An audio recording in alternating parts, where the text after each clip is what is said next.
بسم اللہ الرحمن الرحیم۔ السلام علیکم ورحمۃ اللہ وبرکاتہ۔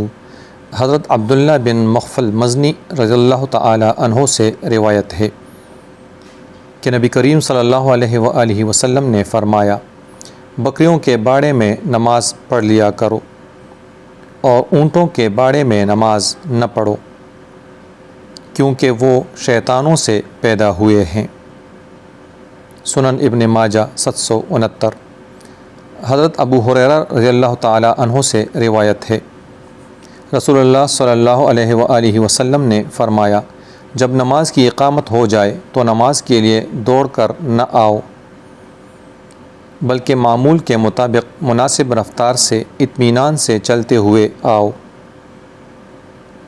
پھر جتنی نماز جماعت کے ساتھ مل جائے پڑھ لو، اور جو چھوٹ جائے وہ بعد میں پوری کر لو۔ سنن ابن ماجہ 775۔ حضرت ابو سعید خدری رضی اللہ تعالی عنہ سے روایت ہے کہ رسول اللہ صلی اللہ علیہ وآلہ وسلم نے فرمایا، کیا میں تمہیں وہ عمل نہ بتاؤں جن سے اللہ تعالیٰ گناہ معاف کر دیتا ہے اور نیکیوں میں اضافہ فرما دیتا ہے؟ صحابہ نے عرض کیا، جی ہاں اللہ کے رسول صلی اللہ علیہ وآلہ وسلم، فرما دیجئے۔ آپ صلی اللہ علیہ وآلہ وسلم نے فرمایا، اس وقت وضو پورا سنوار کر کرنا جب دل نہ چاہتا ہو، اور مسجدوں کی طرف زیادہ قدم اٹھانا، اور ایک نماز کے بعد دوسری نماز کا انتظار کرنا۔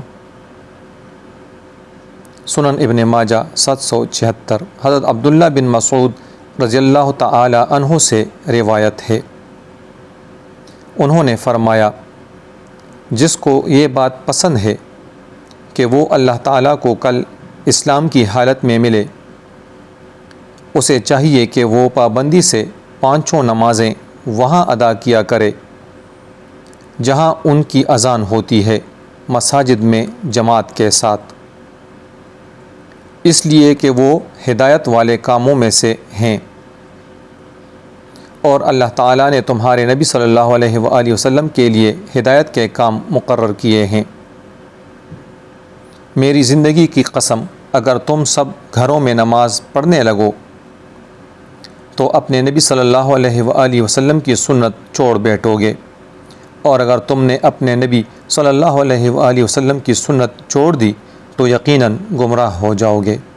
میں نے دیکھا ہے کہ ہم لوگوں کی یہ حالت تھی کہ نماز باجماعت سے صرف وہی منافق پیچھے رہتا تھا جس کا نفاق سب کو معلوم ہوتا تھا، اور میں نے دیکھا ہے کہ بیمار آدمی کو دو آدمیوں کے سہارے لایا جاتا تھا حتیٰ کہ وہ صف میں شامل ہو جاتا، اور جو شخص وضو کرتا ہے اور وضو اچھی طرح بنا سنوار کر کرتا ہے، پھر مسجد کی طرف روانہ ہوتا ہے اور اس میں پہنچ کر نماز پڑھتا ہے، تو وہ جو قدم بھی طے کرتا ہے اس کی وجہ سے اللہ تعالیٰ اس کا ایک درجہ بلند فرماتا ہے اور ایک غلطی معاف فرماتا ہے۔